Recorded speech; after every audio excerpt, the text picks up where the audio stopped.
In 1920, Republican Warren G. Harding is elected President of the United States. After World War I, American society tried to recover. They were wearied and tired of chaos and war. They wanted to return to the simpler times of the Gilded Age, one where America was isolated and only cared about the business of America. During the campaign of 1920, Warren G. Harding promised to return to those simpler times.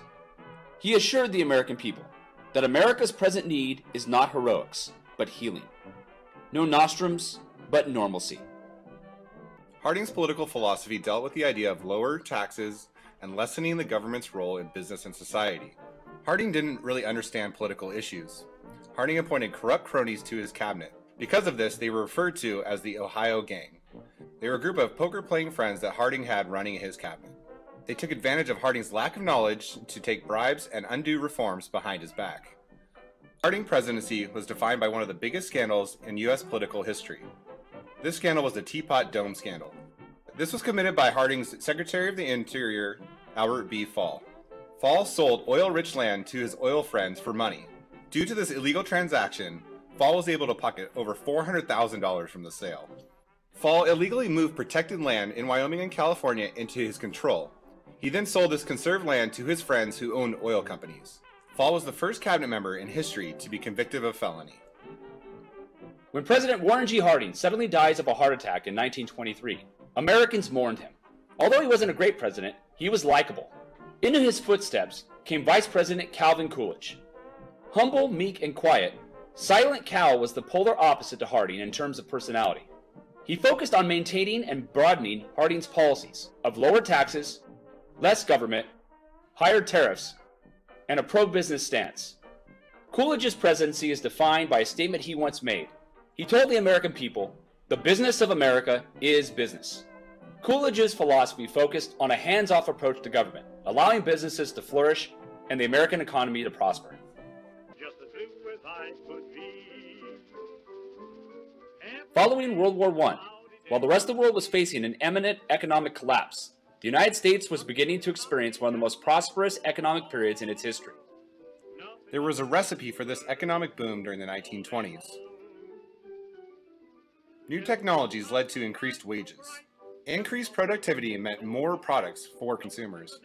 Lower income tax rates meant more income for American consumers to spend. Easily available credit allowed consumers to spend beyond their means. And higher tariffs on imports led to increased profits for American firms. The booming 1920s economy was spurred by a massive wave of American consumerism. In the 1920s, America was flush with income, and Americans were eager to spend. They mostly bought newly innovated goods that made life easier. As electricity spread throughout the country, consumers bought up home electrical appliances. Electric refrigerators, washers, and stoves made life easier for housewives and gave Americans more leisure time. Mass production techniques made these goods more readily available and drove down prices. As the U.S. economy continued to grow, the 1920s undoubtedly became the decade of the car. The automobile changed America forever. One reason why the car became so huge was Henry Ford and his assembly line. Ford employed this assembly line in all of his Ford car plants nationwide.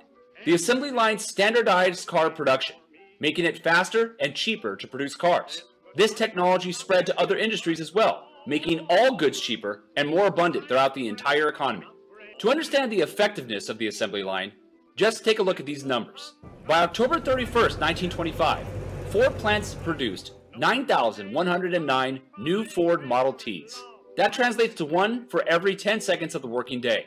With this kind of efficiency, Ford was able to lower the price of a Model T from $850 in the year 1908 to $300 by the year 1926.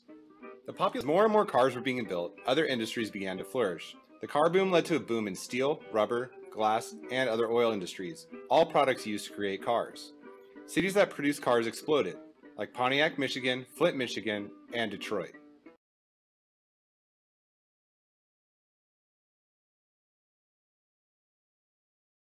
World War I brought about the Great Migration. African Americans left the South and moved to northern cities in droves. They filled factory jobs left vacant by men going to war. They also fled racial discrimination and agricultural servitude. During the war, every northern city saw a spike in African American population.